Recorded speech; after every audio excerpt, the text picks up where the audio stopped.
Hi guys, welcome back to my channel Dimple vlogs. ఈరోజు vlog వచ్చేసి స్పీనచ్ omelette అండి. చాలా టేస్టీగా ఉంటుంది. స్పీనచ్ ఒక్క కట్ట తీసుకున్నాను.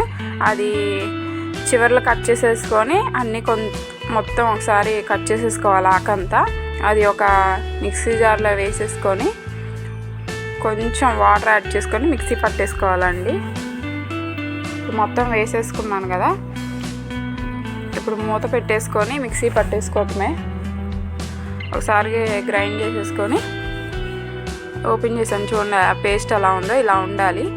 ఇప్పుడు ఇది పక్కన పెట్టేసుకున్నాను. చూడండి ఎలా ఉందో, చాలా సాఫ్ట్గా ఉంది కదా. ఇప్పుడు వేరే గిన్నెలో 2 ఎగ్స్ తీసుకున్నాను నేను.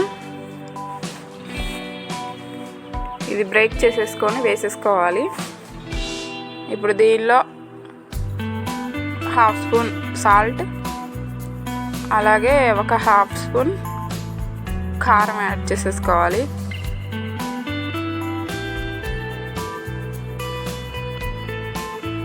ఇదంతా బాగా మిక్స్ చేసేసుకోవాలి.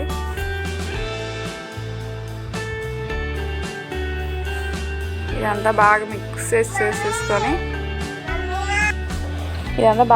చేసేసుకొని ఇప్పుడు దీనిలో మిక్సీ పట్టేసుకున్నాం కదా స్పీనచ్, అది యాడ్ చేసేసుకోవాలి.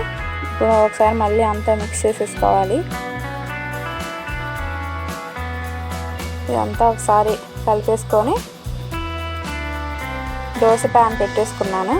కొంచెం వేడిన తర్వాత దీనిలో ఈ మిక్స్ చేసుకున్న మొత్తాన్ని వేసేసుకోవాలి. మొత్తం ఒకసారి స్ప్రెడ్ చేసేసుకోవటమే. ఒక 3 డ్రాప్స్ ఆయిల్ యాడ్ చేసేసుకోవాలి పైన. ఆయిల్ ఎక్కువ అవసరం లేదండి ఈ ఆమ్లెట్కి, కొంచెం వేసుకుంటే సరిపోద్ది. లో ఫ్లేమ్లోనే ఉంచుకోవాలండి ఈ ఆమ్లెట్కి. తిప్పేసాను, చూడండి ఎలా ఉందో. చాలా టేస్టీగా ఉంటుంది. మీరు ట్రై చేయండి. Thank you for watching.